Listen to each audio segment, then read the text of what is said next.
Hi friends, welcome back to our Miyani kitchen. നമുക്കിന്നിവിടെ ഒരു peanut ചിക്കി ഉണ്ടാക്കാം. നമ്മുടെ നാടൻ നിലക്കടല മിഠായി. അപ്പോൾ അതിന് വേണ്ടിയിട്ട് ഞാൻ ഒരു ബൗൾ നിറച്ച് നിലക്കടല റോസ്റ്റ് ചെയ്ത് തോലൊക്കെ കളഞ്ഞു വെച്ചിട്ടുണ്ട്. നിലക്കടലയുടെ കൂടെ ഒരു ചെറിയ ബൗളിൽ നിറയെ ശർക്കരപ്പൊടി എടുത്തിട്ടുണ്ട്. അപ്പോൾ ഈ രണ്ട് ഇൻഗ്രീഡിയൻസ് മാത്രം മതി നമുക്ക് ഈ പീനട്ട് ചിക്കി ഉണ്ടാക്കിയെടുക്കാനായിട്ട്. അപ്പോൾ നമുക്കിത് തയ്യാറാക്കി കൊണ്ടുവരാം. ഒരു പാൻ അടുപ്പത്ത് വെച്ചിട്ടുണ്ട്. പാൻ ചൂടായി അതിലേക്ക് നമുക്ക് ഈ എടുത്ത് വെച്ചിരിക്കുന്ന ശർക്കരപ്പൊടി ഇട്ട് കൊടുക്കാം.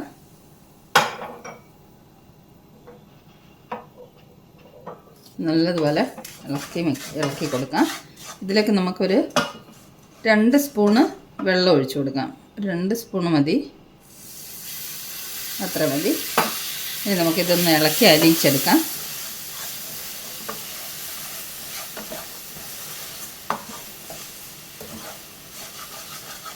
പെട്ടെന്ന് തന്നെ അലിഞ്ഞ് കിട്ടും.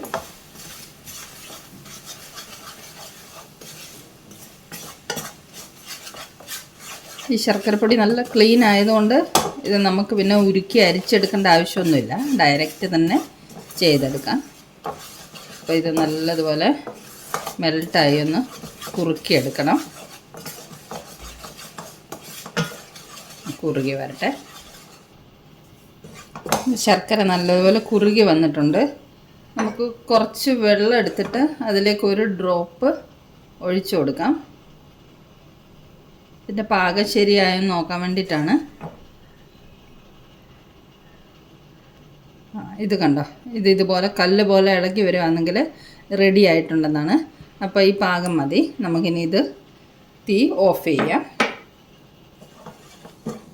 ഫ്ലെയിം ഓഫ് ചെയ്തിട്ട് നമുക്കതിലേക്ക് എടുത്തു വച്ചിരിക്കുന്ന നിലക്കടല വറുത്തത് ഇട്ട് കൊടുക്കാം. നല്ല ഇട്ടിട്ട് പെട്ടെന്ന് ഇളക്കി മിക്സ് ചെയ്യണം.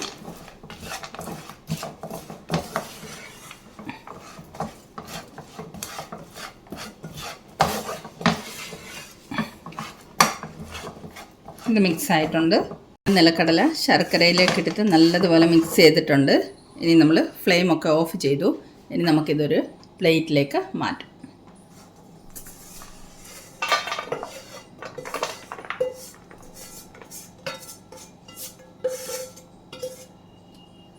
ഇനി നമുക്ക് ഇത് ചൂടോടെ തന്നെ, നമുക്ക് കയ്യിൽ പിടിക്കാൻ പറ്റുന്ന അത്ര ചൂടോടെ തന്നെ നമുക്കിത് ഉരുട്ടിയെടുക്കാം.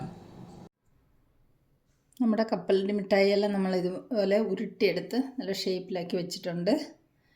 അപ്പം 2 ഇൻഗ്രീഡിയൻസ് കൊണ്ട് മാത്രം, നിലക്കടലയും നമ്മുടെ ശർക്കരയും മാത്രം മതിയല്ലോ ഈ കപ്പലണ്ടി മിഠായി തയ്യാറാക്കിയെടുക്കാൻ. അപ്പം അധികം സമയവും വേണ്ട, പെട്ടെന്ന് തയ്യാറാക്കിയെടുക്കാനും പറ്റും. അപ്പോൾ ഇതിൻ്റെ റെസിപ്പി ഇഷ്ടമായവർ ഇതുപോലൊന്ന് കപ്പലണ്ടി മിഠായി തയ്യാറാക്കി നോക്കണം. അപ്പം വീണ്ടും നമുക്കിതുപോലെ സിമ്പിൾ റെസിപ്പികളുമായിട്ട് മിയാനി കിച്ചണിൽ കാണാം. Thanks a lot for watching the video.